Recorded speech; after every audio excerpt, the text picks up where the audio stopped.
eu e os meus relacionamentos. Bom, depois de cuidar do meu dinheiro, da minha mente e da minha língua, é hora de cuidarmos dos nossos relacionamentos. Eu queria começar, falei para o Anderson, mas vou plagiar ele, né? Ele contou uma história essa semana que eu achei bastante interessante, e eu vou começar essa ministração contando essa história para vocês, né?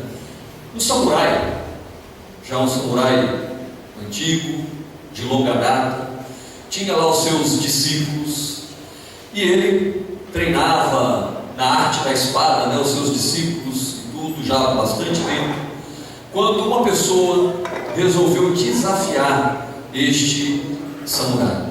Essa pessoa, ela gostava de contenda, ela gostava de conflito, e ela tinha prazer em desafiar essas pessoas para duelos. E ela resolveu desafiar este samurai para um duelo. Aí ele foi até este homem e o desafiou. E este samurai não quis duelar com este homem. Este homem ficou indignado com o samurai e começou a ofendê-lo. Palavras de baixo calão, ofendê-lo de maneira muito agressiva com as palavras, mas o samurai se manteve firme, não se abalou.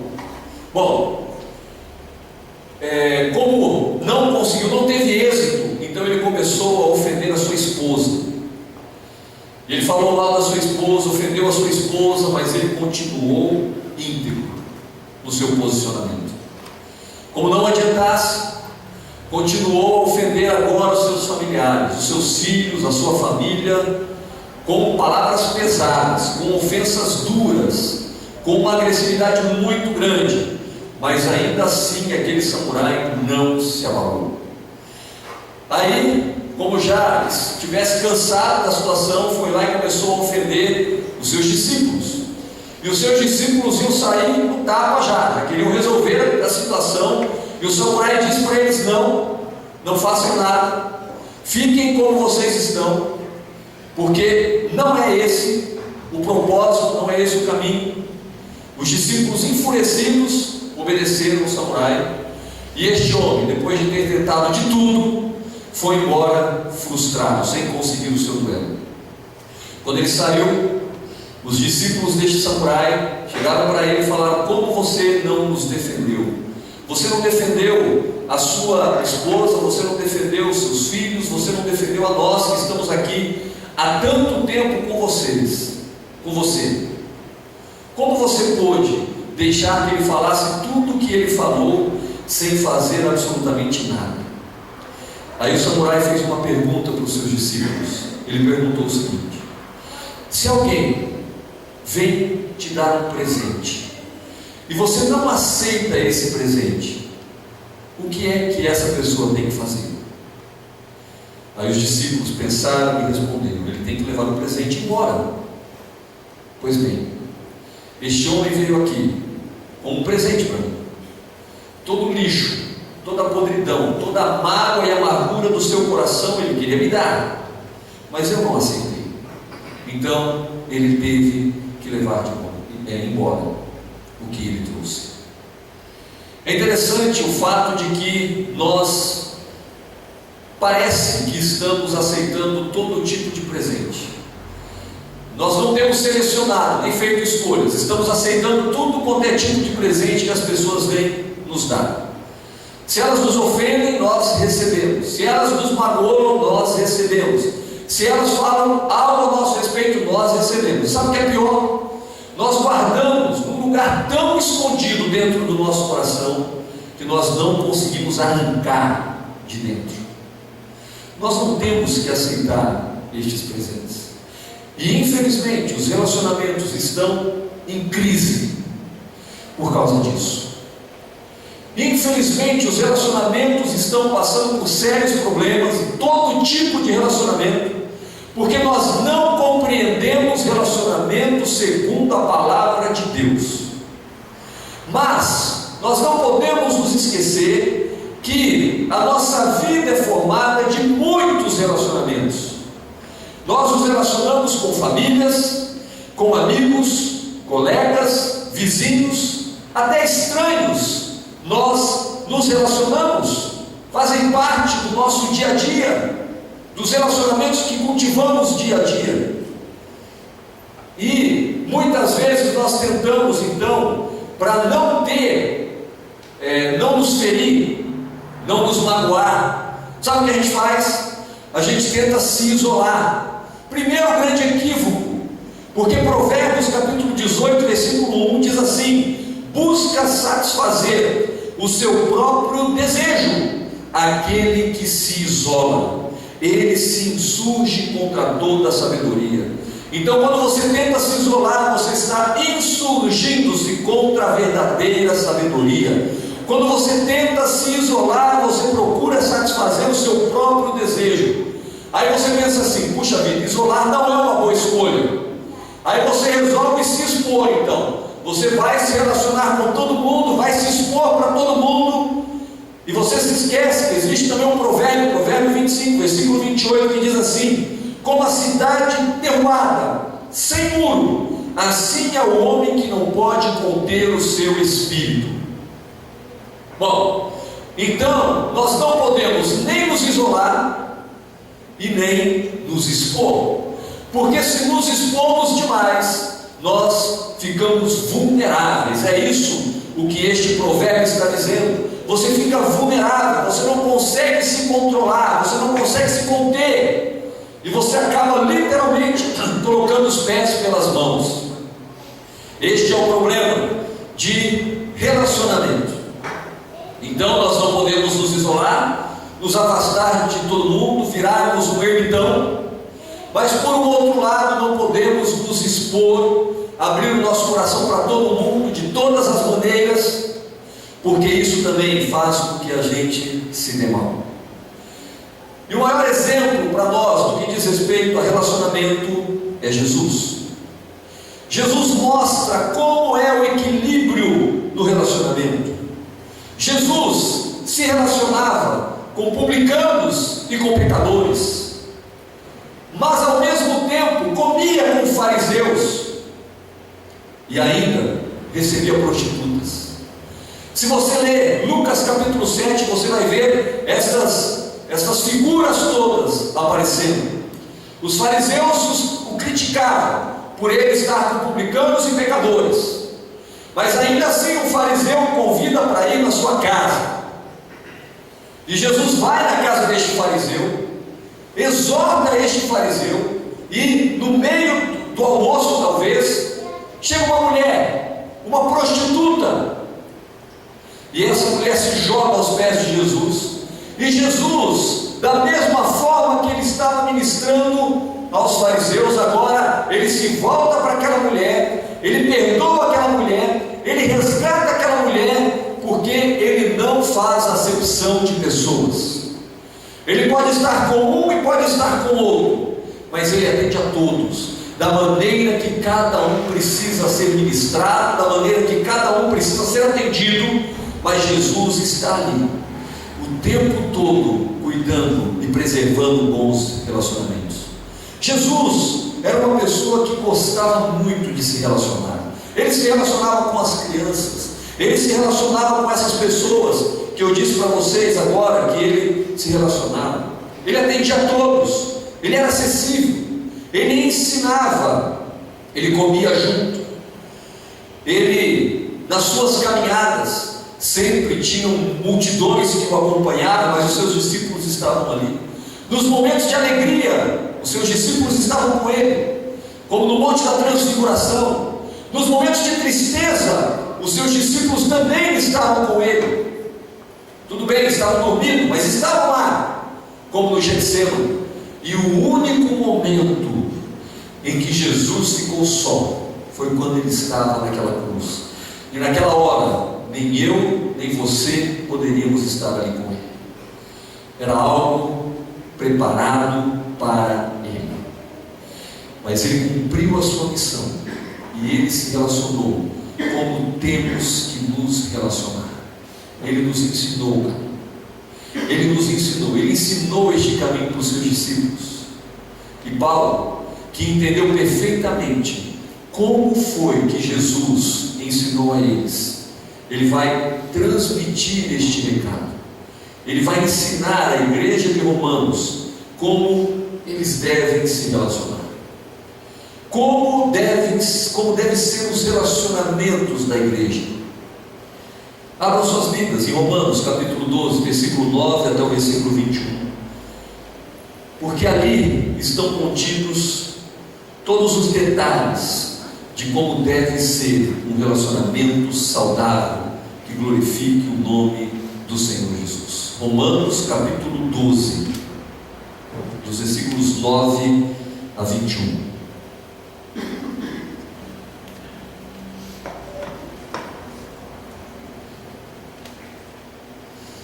Olha só o que o texto diz: o amor seja sem hipocrisia. Em outras traduções, o amor não seja fingido. Detestai o mal, apegando-vos ao bem. Amai-vos cordialmente uns aos outros com amor fraternal, preferindo-vos em honra uns aos outros. No zelo não sejais remissos. Sede fervorosos no Espírito, servindo ao Senhor. Regozijai-vos na esperança. Sede pacientes na tribulação, na oração perseverantes. Compartilhai as necessidades dos santos. Praticai a hospitalidade. Abençoai os que vos perseguem. Abençoai e não amaldiçoeis. Alegrai-vos com os que se alegram e chorai com os que choram. Tende o mesmo sentimento uns para com os outros. Em lugar de serdes orgulhosos, condescendei com o que é humilde. Não sejais sábios aos vossos próprios olhos. Não torneis a ninguém mal por mal. Esforçai-vos por fazer o bem perante todos os homens. E, se possível, quando depender de vós, tendes paz com todos os homens. Não vos vingueis a vós mesmos, amados, mas dai lugar à ira, porque está escrito: a mim pertence a vingança, eu é que retribuirei, diz o Senhor. Pelo contrário, se o teu inimigo tiver fome, dá-lhe de comer. Se tiver sede, dá-lhe de beber, porque fazendo isso, amontoarás brasas vivas sobre a sua cabeça. Não te deixes vencer do mal, mas vence o mal com o bem. Eu dividi esse texto em 4 partes.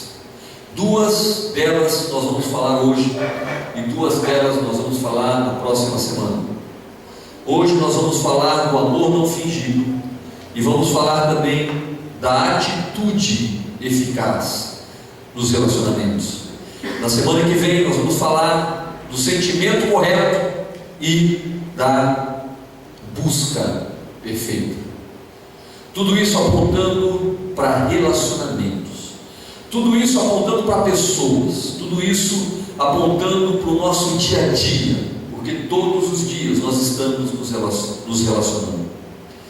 Em primeiro lugar, como eu disse, o amor não seja fingido, ou o amor seja sem hipocrisia. Meu irmão e minha irmã, não ame de fachada. Não ame de fachada, não seja como os hipócritas. Sabe como os hipócritas agem? Eles vêm até você, conversam com você, te elogiam, falam bem, têm uma certa comunhão com você, mas quando viram as costas, começam a te difamar, começam a te caluniar, começam a te ofender para outras pessoas. Isso é um amor com hipocrisia. E Paulo está dizendo para os seus discípulos, para a igreja de Romanos: ame sem hipocrisia. Não ame de fachada. Não seja fingido o seu amor. Não finja que você ama. Ah, então eu não vou amar. Já que não é para fingir, eu não vou amar. Não é essa a orientação do apóstolo Paulo. Ele diz que nós devemos amar, mas não de maneira fingida. não de maneira hipócrita. Nós não temos a opção de amarmos de maneira fingida. Nós não temos a opção de amarmos apenas de fachada. Nós precisamos praticar o amor em cada relacionamento que construímos. E isso é tão importante que o apóstolo Paulo, quando defende o seu ministério, quando ele defende o seu apostolado para a igreja de Corinto, em 2 Coríntios capítulo 6, versículo 6, ele vai dizer a seu respeito, a respeito dele próprio, que ele servia a igreja na pureza, na ciência, na longanimidade, na benignidade, no Espírito Santo e no amor não fingido. Paulo, a defender o seu ministério, ele está dizendo: eu não amei vocês de maneira fingida, eu não fui hipócrita no meu amor por vocês, eu amei de verdade, eu sofri de verdade por causa de vocês, coríntios. Pedro também detecta essa situação na sua igreja entre os seus discípulos, e ele vai dizer para os seus discípulos em 1 Pedro capítulo 1, versículo 22: purificando as vossas almas pelo Espírito, na obediência à verdade, para o amor fraternal não fingido. Amai-vos ardentemente uns aos outros com um coração puro. Não é com fingimento, mas é com o coração puro. Nós precisamos praticar o amor verdadeiro. Nós precisamos praticar o amor autêntico. Nós precisamos praticar o amor em verdade. E para isso, ele vai mostrar o que é o amor não fingido. Nas próximas frases do apóstolo, ele vai mostrar o que é o amor não fingido. Em primeiro lugar, o amor não fingido é um amor onde você aborrece o mal e apega-se ao bem. Você aborrece o mal. Nós precisamos ter essa atitude. Nós precisamos nos posicionar. Eu tenho que decidir aborrecer o mal. Amar de maneira hipócrita é fazer o mal, é praticar o mal. Quando você ama de maneira fingida, você está fazendo mal ao seu próximo, mas talvez esteja fazendo mal pior ainda a você, porque é um tremendo engano, uma tremenda mentira. Para tanto, nós precisamos aborrecer o mal. É um exercício diário. Eu tenho que aborrecer o mal, tudo que é mal, tudo que não condiz com o relacionamento saudável. Nós temos que nos lembrar que Paulo está falando de relacionamentos. Nós precisamos nos aborrecer do mal, das coisas que não devem ser praticadas no relacionamento. Mas parece que nós estamos fazendo muitas vezes o inverso. Nós estamos aborrecendo o que é bom e estamos nos apegando ao que é mau. Quando você guarda mágoa, ressentimento, amargura, qualquer tipo de sentimento ruim, você está aborrecendo o que é bom. E ao mesmo tempo você está se apegando ao que é ruim. É a historinha dos presentes. Muitas vezes nós estamos abraçando todos os presentes que recebemos, estamos jogando tudo para dentro de nós e achando que isso de alguma forma vai nos fazer bem, quando na verdade vai nos fazer mal. Então nós precisamos aborrecer o mal. Nós precisamos nos posicionar. É uma atitude diária, é uma prática diária nas nossas vidas. Mas Paulo continua. Ele fala de aborrecer o mal e apegar ao bem, mas ele continua dizendo: ame com amor fraternal. Você quer ter um amor não fingido? Ame com amor fraternal. Segundo o dicionário, a palavra fraternal significa afetuoso, benévolo, sentimento próprio de irmão ou irmã. Com raras exceções, nós amamos os nossos irmãos de sangue, estou dizendo. E é interessante porque nós brigamos, nós quebramos o pau, nós discutimos, mas sempre estamos querendo acertar as coisas com os nossos irmãos. Sempre temos esse sentimento, esse cuidado para com os nossos irmãos, com os nossos familiares, com as pessoas que estão muito próximas de nós, mesmo brigando, mesmo tendo problemas. Não é fingido, é autêntico, e o amor também é autêntico, mesmo com lutas, mesmo com problemas. É este amor que Paulo espera que a igreja pratique. É um amor que tem problemas, é um amor que tem lutas, mas é um amor autêntico de irmão para irmão. É um amor fraterno, que tem vínculos, que tem laços, que é estruturado numa verdade, não numa mentira. É um amor benévolo, que foca no bem do próximo. É um amor afetuoso. É um amor onde você manifesta carinho, cuidado. Se você, nós não vamos ver isso nessa semana, vamos ver na semana que vem, mas você vai perceber que este amor não deve ser praticado apenas com quem nós amamos e com quem nós gostamos. Mas Paulo vai estender esta palavra e vai dizer que nós devemos amar assim até os nossos inimigos. Como é difícil, mas é o que está escrito, e tem que ser assim. É assim que deve ser o nosso amor. É assim, com o amor fraternal, que devemos cultivar bons relacionamentos. E em terceiro lugar, Paulo vai dizer: prefira honrar do que ser honrado. Prefira a honra do próximo do que a sua própria. Sabe qual é um dos grandes problemas de conseguirmos nos relacionar? Nós queremos ser honrados. Nós queremos sempre prevalecer. Se Paulo talvez traduzisse, ou tivesse tempo para explicar melhor essas frases, com certeza ele diria: olha, vocês querem tudo para vocês. Vocês querem honra, vocês querem estar certo. Ele vai falar mais para frente isso. Vocês querem tudo, mas não querem dar nada. E vocês precisam entender que vocês precisam dar para depois receber. Vocês precisam entender que a melhor coisa é dar do que receber. Mas não, nós queremos receber. Nós queremos que o nosso irmão reconheça que ele está errado, para que a gente esteja certo, e com isso sejamos honrados na nossa postura. Mas não é assim que funciona. Provérbios capítulo 27, versículo 2 diz que seja o outro que te louve, e não a tua própria boca, o estranho e não os teus lábios. No que depender de você, não busque a sua honra.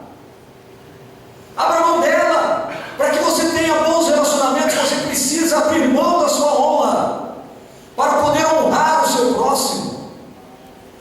Talvez não tenha uma explicação mais clara do que Filipenses capítulo 2, versículo 3, quando Paulo fala acerca do que Jesus fez. Ele vai dizer: tende em vós o mesmo sentimento que teve Jesus Cristo. Ele tinha tudo e abriu mão para não ter nada.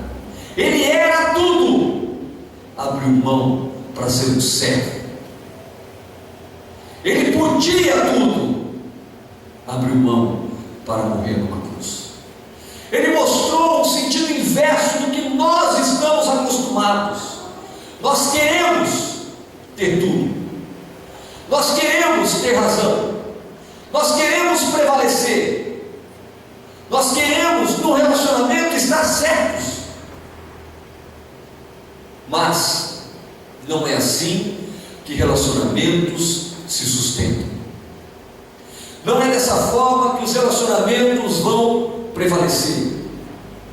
Pelo contrário, precisamos entender que quando deixamos a honra para o outro, nós somos honrados por Deus. Humilhai-vos diante da potente mão de Deus, para que no devido tempo Ele vos exalte. Quando eu me humilho, Ele me exalta. Quando eu dou, Ele me dá.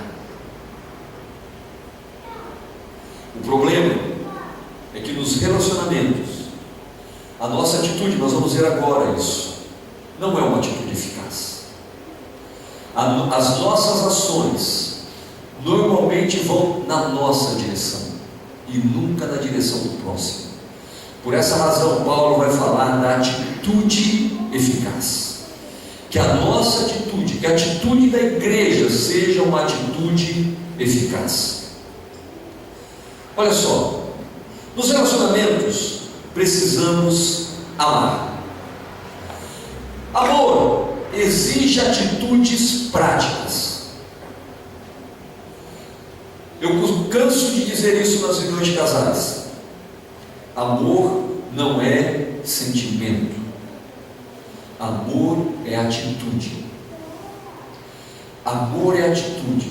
Jesus não amou fazendo discursos. Jesus amou morrendo em uma cruz. Paulo não ensinou a igreja de Corinto sentado numa mesa escrevendo sobre amor. Paulo estava sofrendo, estava apanhando, estava sendo perseguido por amor. Amor nas palavras é muito fácil. Amor na atitude que é complicado. Só que relacionamentos não perseveram se não existe amor. E o amor não se manifesta se não houver prática. E Paulo nos mostra 3 atitudes que são eficazes nos nossos relacionamentos. A primeira atitude, no versículo 11, numa outra tradução melhor do que a que eu li, diz assim: não sejais vagarosos no cuidado. A primeira atitude, seja rápido em socorrer. Não seja vagaroso no cuidado. Nós somos muito bons em discursar. Nós somos muito bons em prometer. Como nós temos facilidade em prometer, mas como temos dificuldade em cumprir. Meu irmão e minha irmã, nós precisamos cumprir o que falamos e não podemos ser vagarosos. Olha só, você tem uma pessoa que está passando necessidade, a gente conversa com essa pessoa: olha, eu estou passando por uma luta, eu estou passando por uma dificuldade.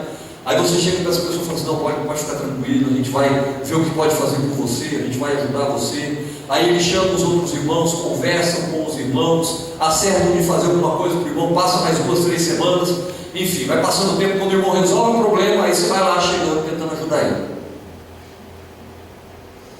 Nós somos muito enrolados, uma palavra bem em português, né? No agir. Nós prometemos muito e fazemos pouco. Por isso que os relacionamentos estão fadados muitas vezes ao fracasso. Porque as pessoas esperam, baseado nas nossas promessas, e passam muito tempo e nós não fazemos absolutamente nada. O nosso discurso está longe da prática. Ou se praticamos, demoramos, que é uma maravilha. Algo que é para ser feito em pouco tempo, leva-se um tempo enorme para ser feito. Nós não nos preocupamos tanto com a urgência do irmão. A verdade é essa. Vamos ser honestos. Com a nossa necessidade, nós somos como o salmista. Versículo 22, capítulo 22, versículo 19 de Salmos. Mas tu, Senhor, não te alongues de mim. Força minha, apressa-te em socorrer. Quando se trata de mim, Senhor, apressa. Eu preciso, eu necessito, vem logo, não demores. Quando se trata do outro, vamos ver o que a gente pode fazer. Deixa eu orar para você, meu irmão. Olha, a gente vai reunir um grupo, vai ter uma reunião daqui a um mês, aí a gente vai tratar do seu assunto, e já viu muito isso acontecer. E aí nós vamos ver o que podemos fazer. Pessoa passando fome na casa dela, e nós vamos ver o que vamos fazer. Pessoas, famílias se matando, vamos ver o que podemos fazer. Mas isso não é apenas uma função pastoral, é uma função do cristão. Você precisa saber da necessidade do seu irmão, da sua irmã, e ir na direção deles rapidamente para socorrê-los. Qual é o problema? Se vamos fazer, façamos já, e não fiquemos protelando e protelando e protelando. A segunda atitude que o apóstolo vai dizer, olha só no versículo 13: comunicai com os santos nas suas necessidades, fale das suas necessidades, compartilhe os seus problemas, leve para levar as cargas uns dos outros. Precisamos conhecer a carga do outro, precisamos saber qual é a necessidade do outro. É interessante, né? Porque voltando aos casais, muitas vezes em casamento a gente brinca, fala bastante em reunião de casais, porque assim, o homem ele é obrigado a saber o que a mulher pensa, e o contrário também, né? A mulher é obrigada a saber o que o homem pensa. Então vive-se um jogo de adivinhação, e ai de quem não adivinhar. Você não percebe que eu estou mal? Não, mas você não falou nada. Eu preciso falar? Claro que precisa. Eu não tenho uma bola de cristal, eu não consigo adivinhar. Às vezes as pessoas ligam para mim: você já foi visitar a minha irmã, minha tia, minha avó? Por quê? Ela está no hospital desde segunda-feira. Não, mas eu nem sabia que ela estava doente. Pastor, mas olha, ela está lá. Como nós vamos adivinhar? Não temos uma bola de cristal. E é incrível que parece que nos relacionamentos nós queremos isso. Nós estamos passando por uma luta, mas não falamos. E sabe por que muitas vezes não falamos? Para ter o que falar quando não formos atendidos. É impressionante como o nosso coração é ruim. A gente não fala para a pessoa pisar na bola, para a gente poder falar e jogar na cara dela. Somos assim. Querendo ou não, nós somos assim. Mas não podemos ser assim.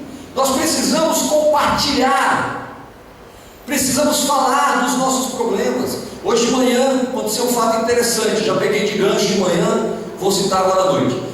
A Denise estava fazendo o concurso da Caixa e já havia me pedido para orar por ela na sexta-feira.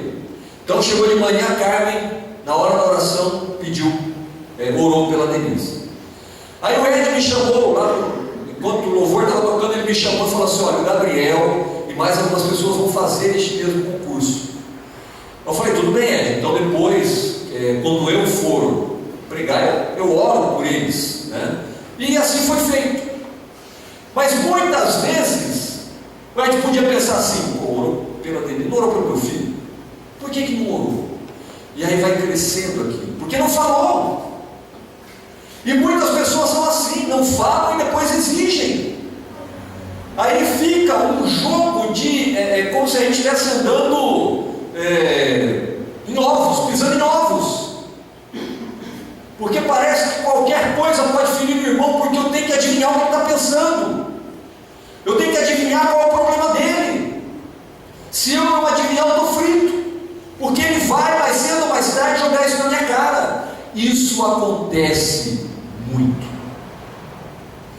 Isso acontece constantemente. Porque infelizmente nós queremos que os outros façam, mas não compartilhamos o que sentimos. Quando Paulo diz aos Gálatas: levai as cargas uns dos outros, é isso que ele está tentando mostrar. Você precisa compartilhar, você precisa depender do seu irmão, assim como o seu irmão precisa depender de ti. Isso é relacionamento saudável. Isso é relacionamento segundo o propósito de Deus. Isso é relacionamento que glorifica o nome do Senhor. Essa dependência uns dos outros foi algo que o próprio Jesus ministrou. E por fim hoje, o apóstolo Paulo vai dizer o seguinte: seja hospitaleiro, segui a hospitalidade, versículo 13. Mostre que você está disposto a acolher o irmão. O povo judeu era conhecido por sua hospitalidade. Você pode olhar no Antigo Testamento, é falado muito sobre a questão da hospitalidade. No Novo Testamento, há um texto na Bíblia que diz que muitas vezes, quando você hospeda pessoas, você na verdade está hospedando anjos. Mas a ideia da hospitalidade é a ideia de acolher, é a ideia de abraçar, é a ideia de socorrer, é a ideia de estender a mão. Assim é ser hospitaleiro. Infelizmente, nós caímos naquele problema que eu já falei. Queremos receber, mas não estamos dispostos a dar. Quando a gente foi para a Argentina, quando a gente ficou em Santa Rosa, nós ficamos num um apartamentinho bem pequeno, de uma família, assim, não era simples, podemos dizer assim. E ficamos 15 dias e não tinha porta em nenhum dos quartos, nenhum dos cômodos da casa tinha porta. Acho que morava só um casal com um filho pequeno, porque eles tinham só um aquecedor, e esse aquecedor para circular na casa inteira, uma região muito fria da Argentina, então não tinham portas os quartos. Olha só, poderíamos olhar de duas maneiras. Puxa vida, esse casal realmente é hospitaleiro, porque eles perderam toda a privacidade deles para nos receber, ficaram a nossa mercê durante 15 dias, não tiveram liberdade nenhuma, privacidade nenhuma, porque estávamos na casa deles. Mas tem uma outra maneira de ver isso, que seria a minha ótica. Eu fiquei 15 dias na casa de uma família que não tinha nem porta na casa. Perdi toda a minha privacidade. Eu não tive privacidade em momento nenhum. Eu não podia ter um tempo a sós com a minha esposa, ou mesmo com Deus, porque na casa não tinha porta. Duas maneiras de você olhar uma mesma situação. Sabe qual é o problema? Nós normalmente olhamos o segundo exemplo, na ótica do segundo exemplo, que é o que eu estou perdendo. Sabe o que nós não entendemos? O relacionamento, quando você perde, você ganha. E quando você ganha, você perde.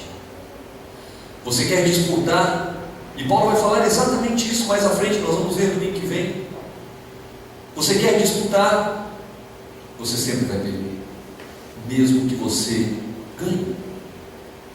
Mas nós queremos estar certo, queremos estar com a razão, queremos que as pessoas sejam hospitaleiras para conosco, queremos que as pessoas conheçam os nossos problemas, queremos que as pessoas façam do nosso jeito. Nós não queremos perder. E é impressionante, mas a sensação que eu tenho é que todo relacionamento parece ser uma competição. Todo. Até o seu relacionamento com a sua vizinha parece que é competição. E quando o relacionamento entra num jogo de competição, você vai perder.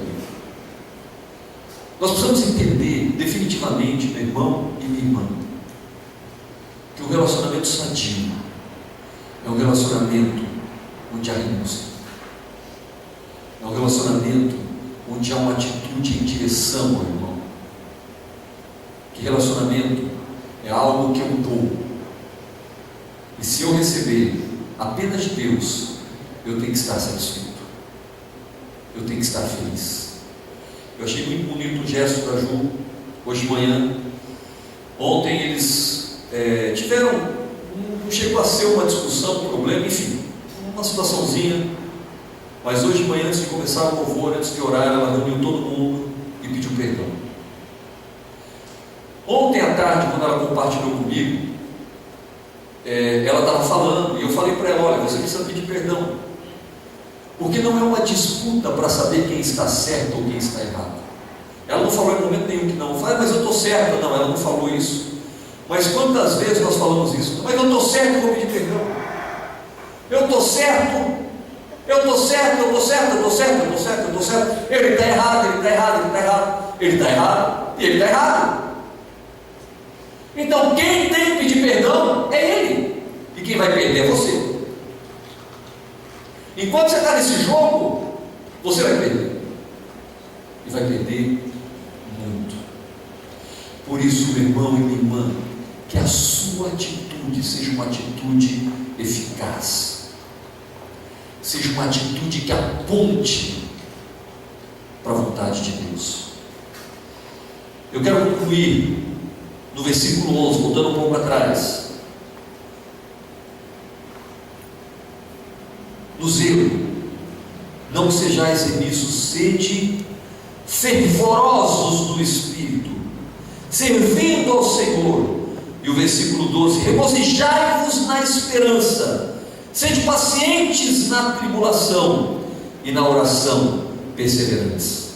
Esse versículo não é um ponto fora da curva, versículo 12, porque quando nós nos regozijamos na esperança, quando nós aprendemos a passar pela tribulação, quando nós oramos de maneira perseverante, os nossos relacionamentos se tornam relacionamentos mais saudáveis, porque eu aponto para Jesus.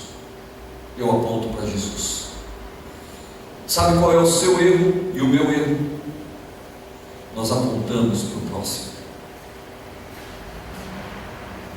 Eu costumo dizer isso: o meu casamento mudou completamente quando nós decidimos olhar para Jesus e não para o outro. Porque quanto mais eu olho, como ser humano, eu olho para a Ju, mais defeito eu encontro. Quanto mais ela olha para mim, mais defeito ela encontra. Quando eu olho para Jesus, eu vejo Jesus na minha esposa, e ela vê Jesus em mim. Nós precisamos entender isso, meus irmãos. Por isso que relacionamentos saudáveis são relacionamentos onde você pode se regozijar na esperança, na tribulação, na perseverança, porque tudo isso faz com que você se torne uma pessoa melhor, e os seus relacionamentos sejam relacionamentos mais sadios. Então, relacione-se segundo o propósito de Deus, segundo a vontade de Deus, e você vai ver os benefícios daquilo que você fizer. Estamos em